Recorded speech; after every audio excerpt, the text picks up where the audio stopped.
Bonjour à tous, bienvenue dans cette nouvelle vidéo où j'interviewe Luc de Luc et Magali. J'ai le plaisir de faire cette petite interview avec toi, Luc. Merci d'être là. Tu vas bien? Yes, salut Martin. Yes, merci à toi de m'interviewer. C'est cool de partager avec Ouais, vous là. C'est trop bien. Merci. eh Magali ben, est pas là. avec plaisir. Nos Ouais, femmes n'aiment pas être en vidéo, donc ouais, on fait ça pas entre hommes. toujours. Ouais, Yes, bon, carrément. on les embrasse en tout cas. Yes, carrément. Et ben Merci donc, d'être là, les filles. ouais. Et ben donc avec Luc, nous on s'est rencontrés sur donc notre chantier. Vous êtes venu, c'était en 2018, hein, je crois, Ouais, c'est ça, été 2018. 2017-2018, je crois. Ouais. Voilà. Oui, t'as raison. Et donc on avait passé une petite semaine ensemble, bien, on s'était bien entendu. Et donc voilà. Et aujourd'hui, vous construisez votre propre maison, votre propre Earthship. Alors c'est beau à voir. Et donc, voilà, je voulais faire une petite interview avec toi. Et nous voilà. Trop bien, mec. Yes, ouais, Yes. c'est cool. Ben, merci, ouais, merci encore de nous donner la parole et merci à vous de nous avoir inspirés parce que vous êtes une des petites pierres qui ont fait que ce projet s'est mis en route. Et voilà, ben, merci pour ça parce que vous nous avez donné, on aura l'occasion de d'en parler de manière plus détaillée dans l'interview, mais ouais, vous nous avez transmis énormément d'informations importantes pour la mise en place de ce projet. Et si on est là, c'est en partie grâce à vous. Donc merci pour ça, Martin Eh et ben, Cécile. c'est avec grand plaisir. Euh, nous, ça nous touche de voir des gens qui viennent, avec qui on partage tout ce savoir, ces connaissances et qui passent après à l'acte. Comme nous, on a été inspirés aussi par d'autres. Et donc, je pense que La c'est comme chaîne de ça qu'on l'inspiration. avance. Voilà, on avance Donc, ensemble. Donc, c'est ça. c'est beau, c'est beau. Et donc, écoute, moi, je voulais commencer avec une première question. Donc, comment déjà vous avez découvert donc ce type de construction, les airships, et pourquoi vous avez choisi cette construction plutôt qu'une autre? Voilà, pour Ok, commencer. alors en gros, si tu veux, ça a été le fruit d'un cheminement qui a commencé il y a un peu plus ouais, ça va faire bientôt 10 ans. Et en gros, le point de départ de tout ça, ça a été, c'est un peu long, je vais faire la version courte, mais en gros, le Mhm. point de départ, ça a été un voyage au Cameroun où je suis allé voir mon père qui vivait en autonomie dans un endroit vraiment ultra sauvage, ultra traditionnel. C'est proche des territoires des Pygmées, c'est vraiment une zone incroyable. Et mon père, en fait, qui vivait de manière européenne, a tout lâché et est parti là-bas dans le dépouillement presque le plus total. Et ce qui m'a frappé, c'est de voir la corrélation entre le dépouillement matérialiste et une vie simple et la joie qui en découlait. Quand moi, à côté, j'étais en train de mener une vie plutôt dans le monde matérialiste, dans la matrice, comme j'aime le dire, où je cherchais à avoir plutôt qu'être.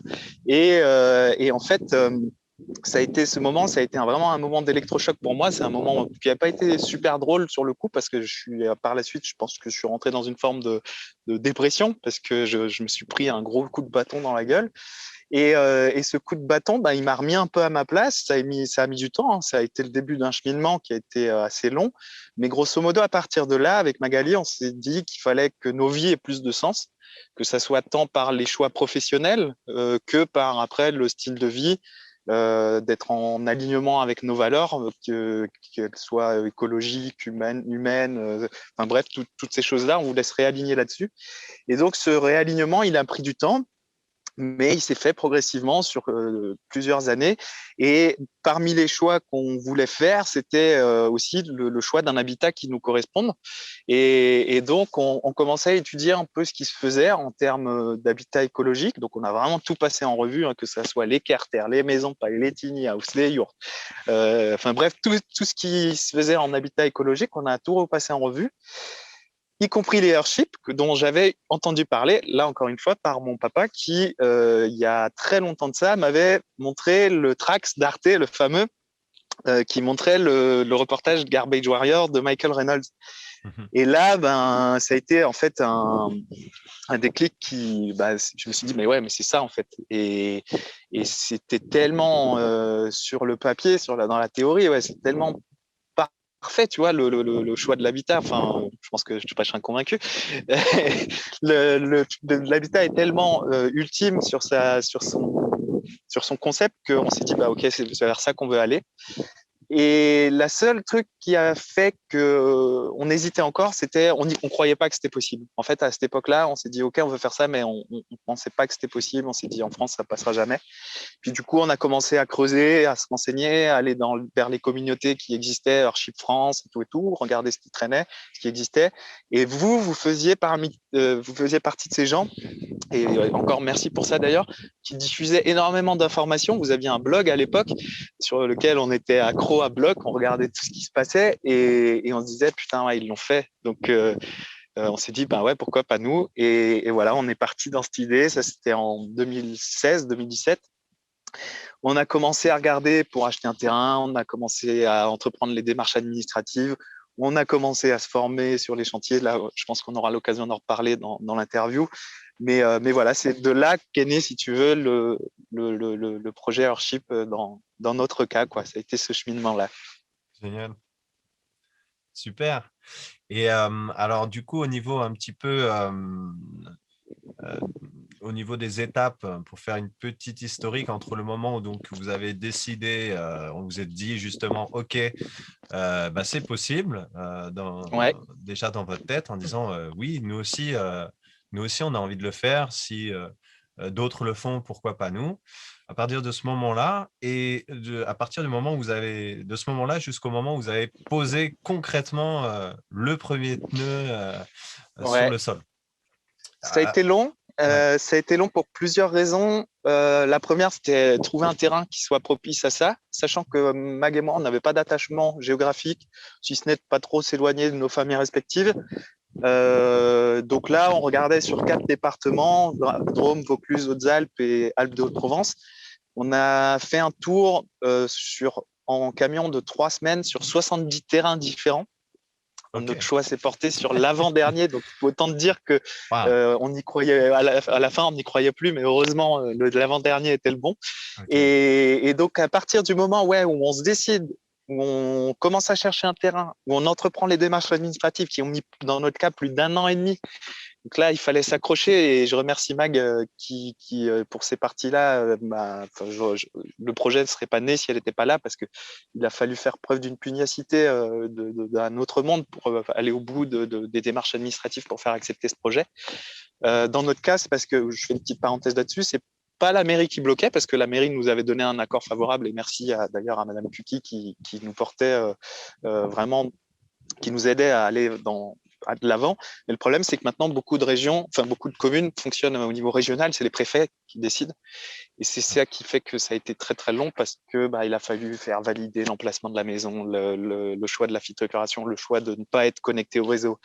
Bref, toutes ces choses-là qui ont mis énormément de temps, parce que tout le monde se rejette la balle, parce que l'instruction d'un dossier va prendre 3 mois, le dossier n'est pas accepté, il faut repartir pour 3 mois, enfin bref, 1 an et demi.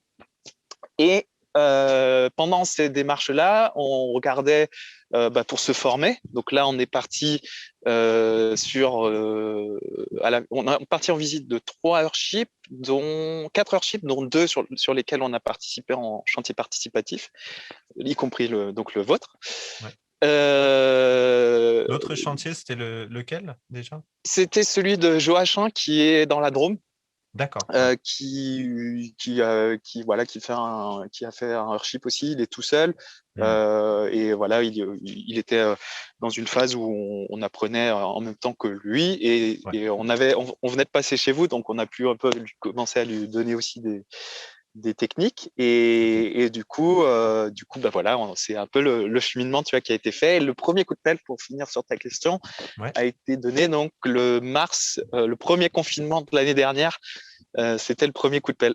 Donc voilà. Et là, du coup, premier coup de pelle en mars 2020. Et là, vous voyez derrière moi, on est bientôt hors d'air. Alors là, vous voyez, c'est pas très sec sur la verrière. Il y a des tôles parce qu'on se protège d'un éventuel vent qui pourrait rentrer en sud. pour éviter que la toiture s'envole. Donc voilà. Mais aujourd'hui, on est quasiment sur le hors d'air, on a 90% de finalisation et reste après, bien sûr, tout l'intérieur, les enduits, les cloisons, l'électricité, la plomberie. On se donne pour objectif de terminer de sûr avant fin de cette année, parce qu'on ne veut pas repasser un hiver dans le mobil-home. Donc du coup, voilà, on se met un peu la pression pour qu'on puisse emménager avant la fin de l'hiver prochain, quoi. Ok. Voilà. Ah ben, bravo déjà à vous pour tout ça, hein. Franchement, Merci, c'est man. Et génial, c'est merci, et j'en génial. profite, je ne sais pas si j'aurai l'occasion de le faire, mais merci Ouais. à tous les bénévoles qui sont passés sur le chantier, parce que quand on a commencé à poser les premiers pneus pendant le confinement, où on n'a pas pu accueillir de bénévoles, Ouais. là, on s'est dit avec Mag, on va en chier. Si Ouais. on doit le faire tout seul, on va en chier. Ah ouais. Et vraiment, à ce moment-là, mentalement, j'étais vraiment pas au top, quoi. Je me suis dit, putain, mais qu'est-ce qu'on fait, quoi? Qu'est-ce qu'on est en train de faire? Et ça, je t'ai souvent entendu le dire. Et c'est vrai que, waouh, à ce moment-là, tu te dis, waouh, mais on s'est aventuré dans quelle folie, quoi. Et, et du coup, ouais, mentalement, au tout début, ça a fait un peu, on était content, boum, on est tombé dans un gros trou. Ouais. Et l'arrivée des premiers bénévoles nous ont fait monter sur une pente ascendante qui continue de monter encore aujourd'hui. On a eu quelques petites galères, des petits plateaux, des trucs comme ça, mais grâce aux bénévoles, à chaque fois, on avait une énergie neuve. On avait des rencontres, enfin, on a fait des rencontres humaines incroyables. Moi, pour ma part, j'en ai même pleuré au départ de certains bénévoles, parce que c'est devenu des gens avec qui, enfin, c'est des gens, de toute façon, globalement, l'expérience du chantier participatif, pour moi, c'est une expérience humaine que tu peux vivre nulle part ailleurs que par cette expérience. C'est un truc de fou, tu vois. J'avais vécu ça un peu dans le covoiturage, mais c'était beaucoup moins puissant, tu vois, parce que tu rencontres des inconnus, tu discutes de choses et d'autres, tu refais le monde. Et c'est vrai que c'est déjà une expérience humaine assez intéressante. Mais là, le chantier participatif, c'est vrai que c'est assez ouf de se dire que tu as des personnes qui ne te connaissent pas, qui viennent bénévolement t'aider. Et ouais, au début, moi, j'étais super mal à l'aise avec ça, parce que je me disais, putain, mais en fait, on fait que prendre, que prendre, que prendre.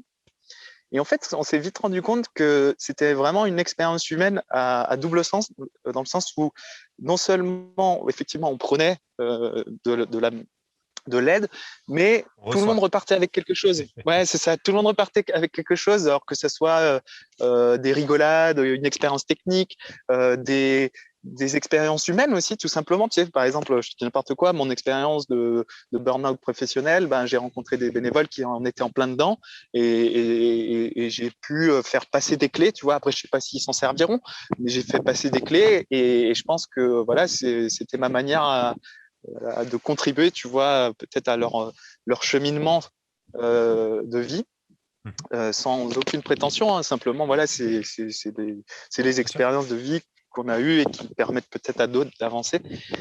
Et en ça, ouais, le chantier participatif, désolé, je fais une grande parenthèse là-dessus, mais je trouve que c'est vraiment un point essentiel de ce projet là-dessus. C'est vrai que c'est une expérience, au départ, je pensais qu'on allait la mener pas seul, mais en tous les cas, qu'on était vraiment, enfin, tu vois, que ça représenterait une aide minoritaire sur le projet.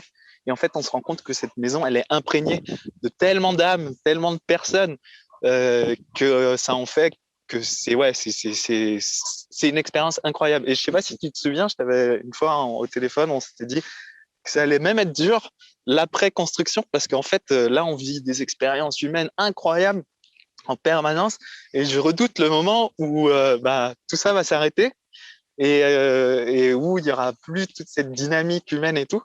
Enfin, on va continuer à la créer par les visites, des workshops, les choses comme ça, mais c'est vrai que j'appréhende un peu le moment, tu vois, où Je tout peux ça te va un peu se rassurer, poser, quoi. si tu veux, ça ne s'arrêtera pas. Ok. Je Cool. pense que ça ne s'arrêtera pas. Parce que Ouais, cool, cool, cool, cool. je rebondis sur tout ce que tu dis, parce que c'est vrai que il y a ce truc-là avec le chantier participatif qui est assez incroyable.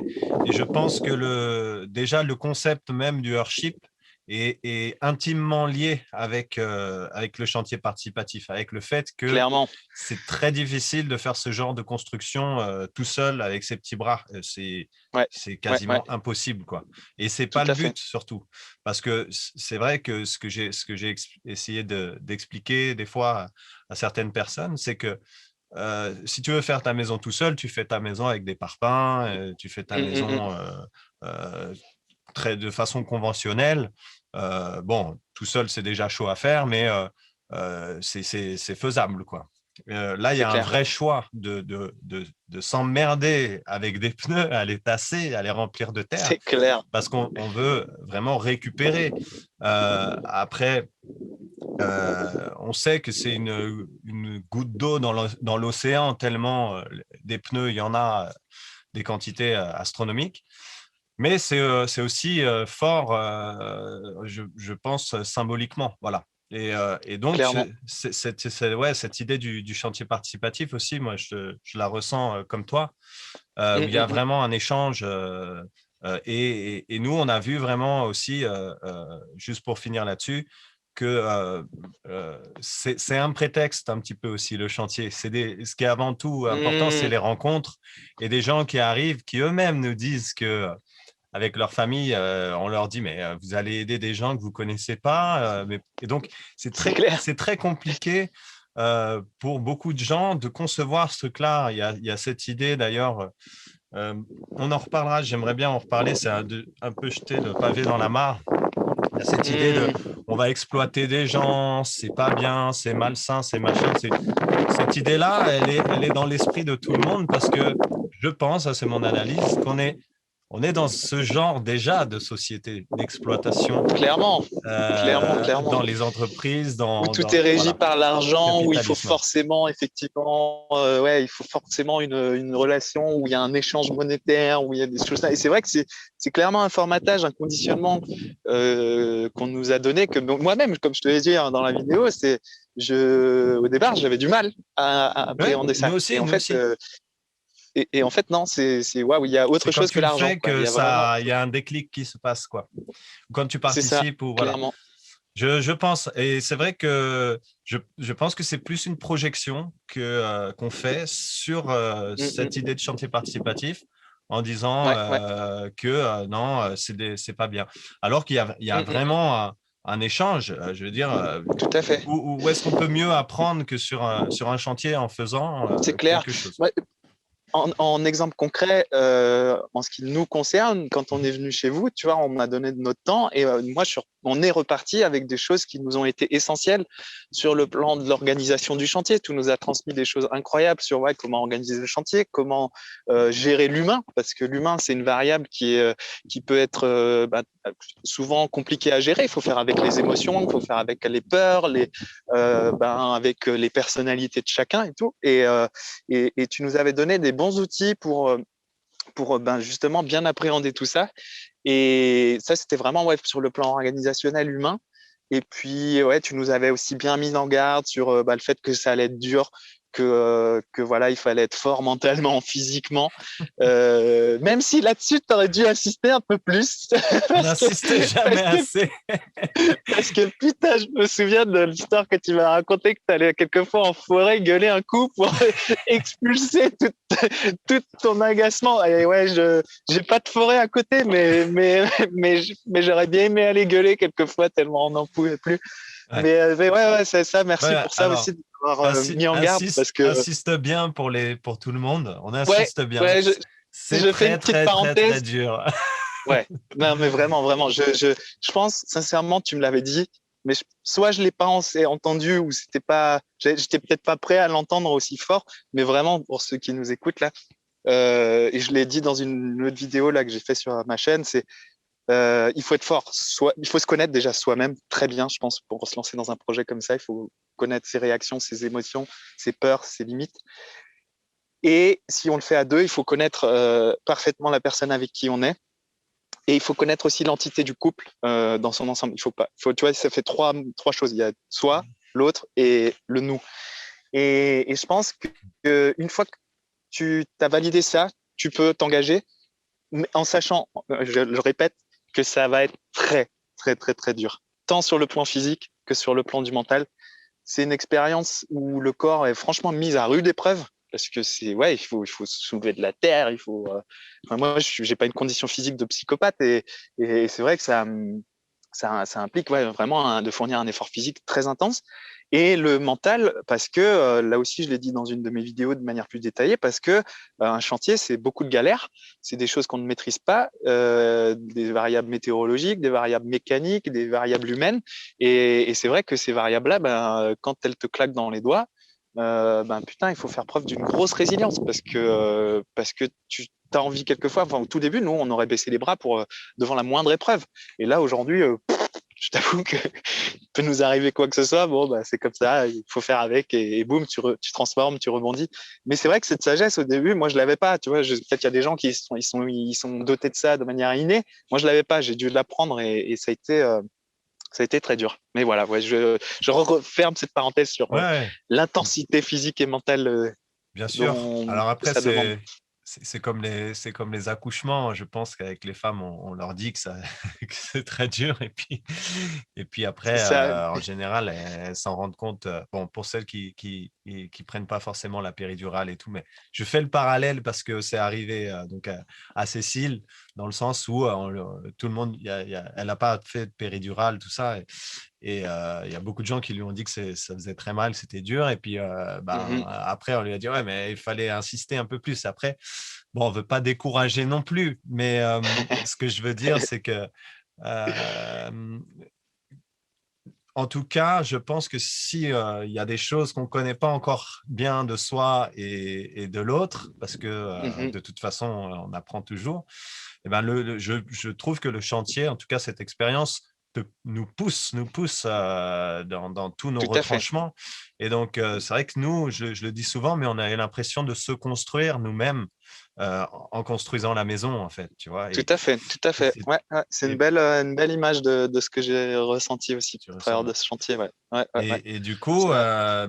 même si ça a été très, très dur, en tout cas rétrospectivement, eh ben, Mhm. je ne changerai rien dans cette expérience, même les choses qui sont très, enfin, on n'a pas eu de choses qui se sont très mal passées, mais les choses qui ont été très dures, mais je les Mhm. revivrai pareil parce que bon, elles nous ont, enfin, avec Cécile, elles nous ont permis de devenir plus forts. Donc, Clairement. Ouais, est-ce ouais, ouais. qu'on ne veut pas devenir plus fort? Voilà, si. Donc, C'est clair, c'est clair. voilà. Super. Ben, on continue, on avance. Allez, Je rebondis un chaud. petit peu de temps en temps parce que ça me fait tellement penser à. Ouais, c'est bien, Voilà. c'est bien. C'est un bel échange là qu'on a. C'est cool, c'est Ouais, cool. ça fait plaisir. Et donc, alors, où est-ce que vous en êtes maintenant? Du coup, comme la question d'après, c'était comment s'est passé le chantier jusqu'à maintenant? Toi, tu as un petit Ouais. peu évoqué, si tu as envie de dire encore des petites choses dessus, vas-y. Ouais, non, écoute, Et où vous en êtes globalement, comment maintenant? ça Voilà. s'est passé? Ouais, globalement, alors comment ça s'est passé?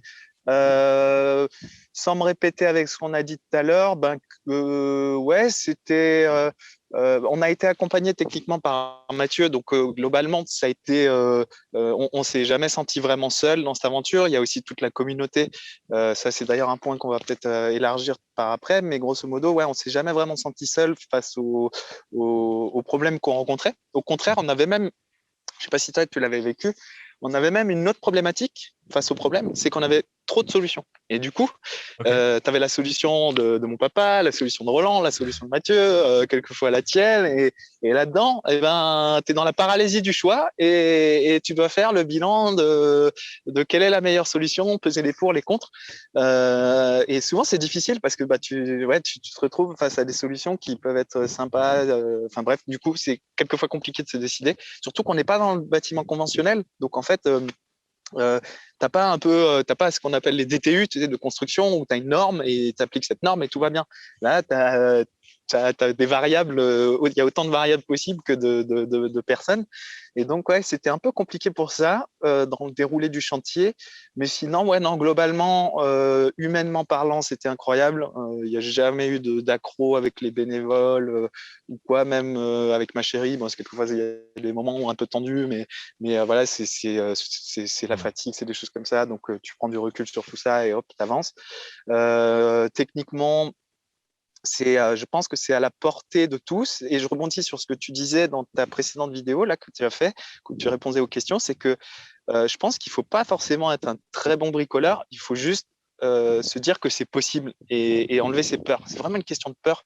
C'est que je pense qu'aujourd'hui, on vit dans un moment de vie assez intéressant pour ça. C'est que tout le savoir est disponible et accessible, que ce soit par YouTube, des livres ou juste des communautés.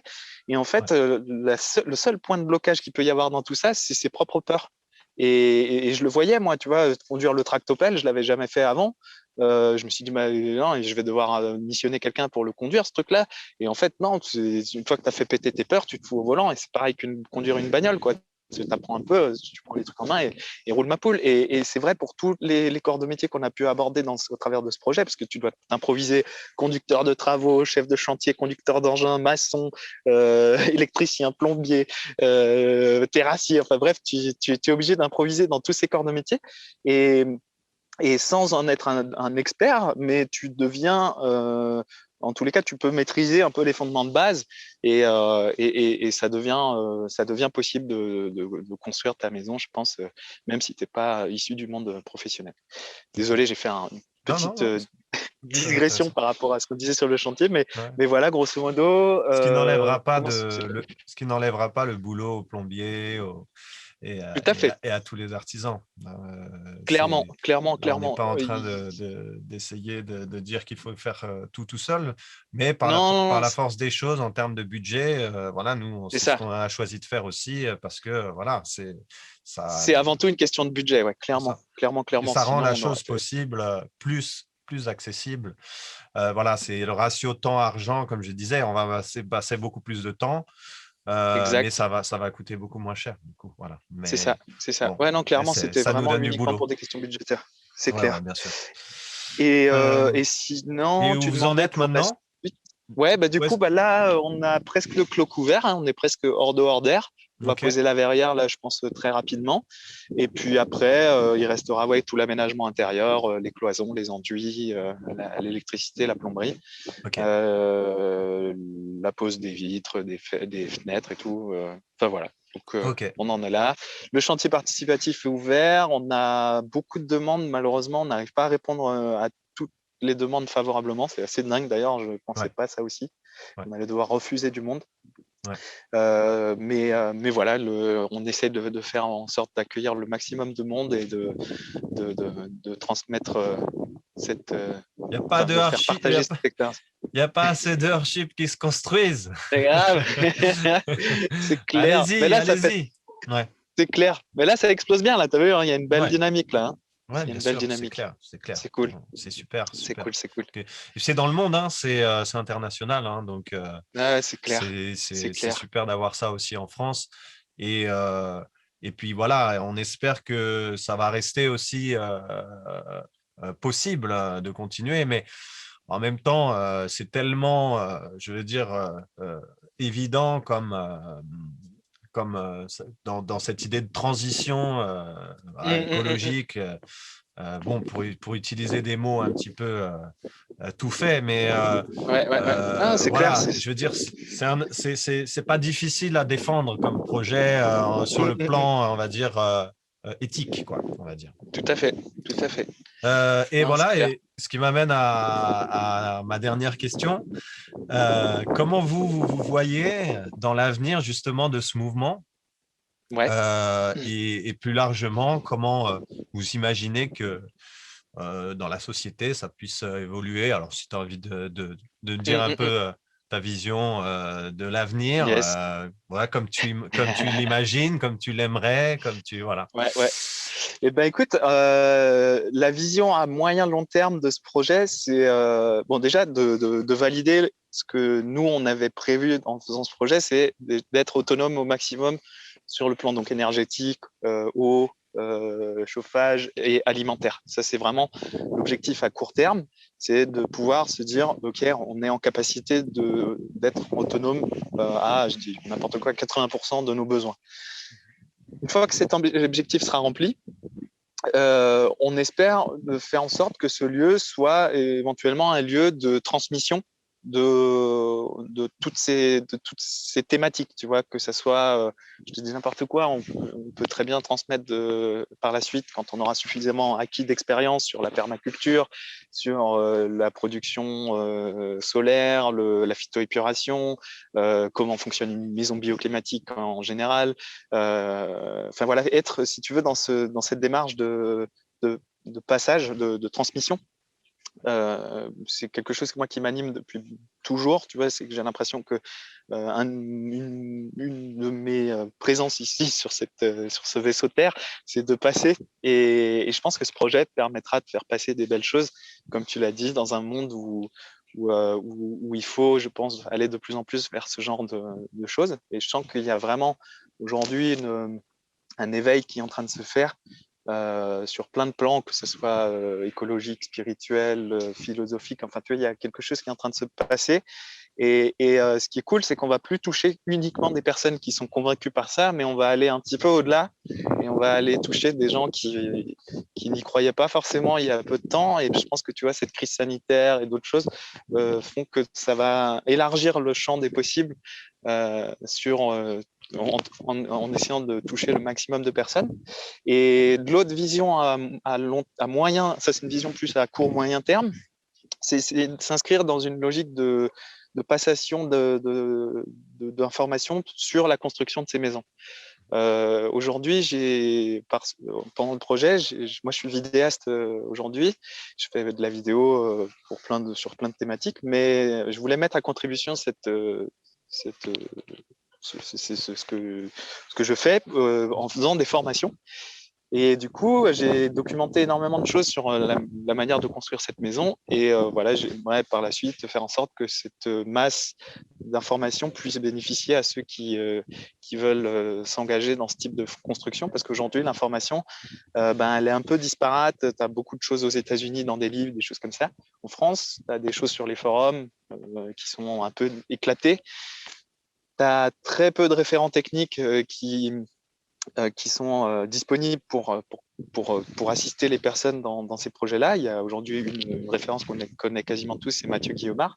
Malheureusement, il n'a que 2 bras et une seule tête. Du coup, il ne pourra pas forcément répondre à toutes les demandes qu'il y aura dans ces projets-là. Donc, je me dis que c'est une discussion qu'on a un peu toi et moi pour la suite, c'est de se dire que potentiellement, les autoconstructeurs d'Earthship, ceux qui veulent en tout cas, pourront peut-être s'inscrire dans une logique de transmission de savoir auprès de ceux qui voudront se lancer dans l'aventure, quoi.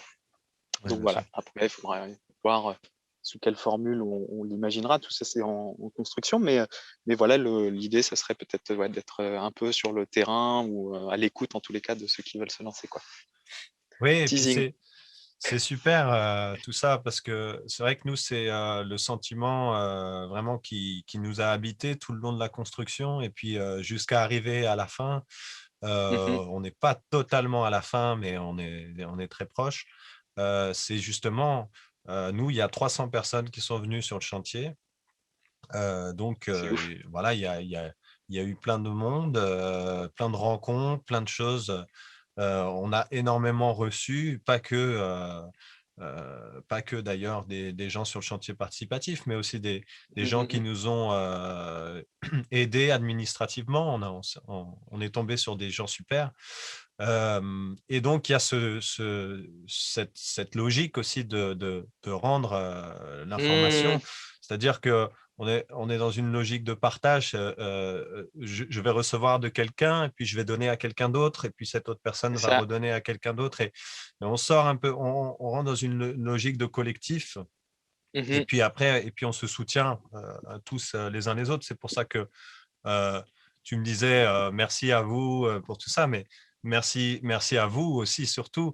Il y a vraiment une égalité, quoi, à ce niveau-là. Et moi, quand je peux apporter à des gens qui sont en train de le faire un soutien, même s'il est que même si je ne suis pas encore venu sur votre chantier concrètement, parce que voilà, pas de temps aussi, il y a plein de choses à gérer, mais j'irai sur Bien d'autres sûr. chantiers. Et c'est un plaisir de partager l'information avec vous dès que vous avez une question.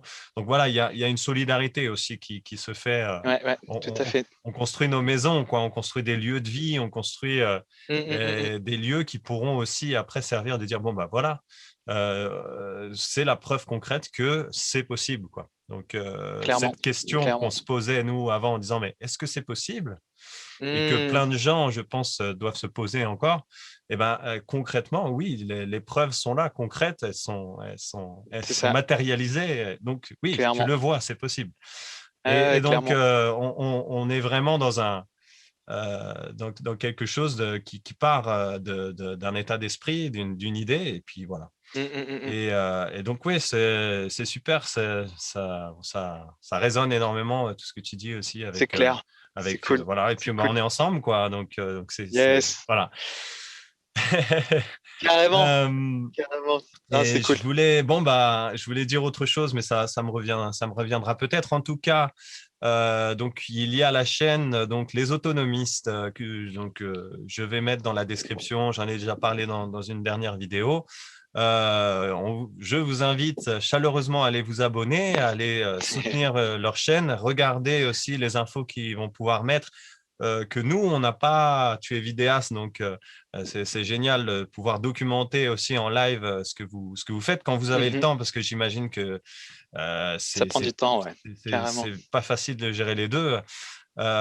Et donc, voilà, d'aller voir une construction presque en live se faire, voilà, et puis d'aller participer aussi sur le chantier. Quand il y aura de la place. C'est le cordonnier le plus mal chaussé. Tu as vu, le vidéaste, il a un support smartphone avec des élastiques qui fait que ça branle dans tous les sens. C'est le cordonnier le plus mal chaussé, je te dis. C'est ça. Mais c'est super, c'est super. L'info passe en tout cas. Et c'est ce qui est le plus important. Cool. On va fermer là-dessus, du coup. Tu voulais rajouter quelque chose? Je pense qu'on a fait un beau petit tour et carrément, j'espère que cette vidéo permettra peut-être à des personnes soit d'avoir envie, soit peut-être on vous a fait peur, mais en tous les cas on vous a livré en toute transparence ce qu'on a ressenti, je pense, toi et moi là, et là-dessus on est assez raccord, donc c'est cool de pouvoir partager ça avec toi, ta communauté, la communauté en général, c'est cool. Donc merci pour ce moment, Martin, c'est toujours un plaisir d'échanger avec toi. C'est avec cool. Grand plaisir. Plein de bonnes choses pour toi, pour la suite, tes projets musicaux, que tout roule pour toi, ta petite famille. Merci beaucoup. On vous dit à la prochaine. Et puis, d'ici là, portez-vous bien. Et puis, continuez d'être inspiré et d'inspirer les autres. Yes, carrément. Bye bye. Allez. Salut. Ciao tout le monde.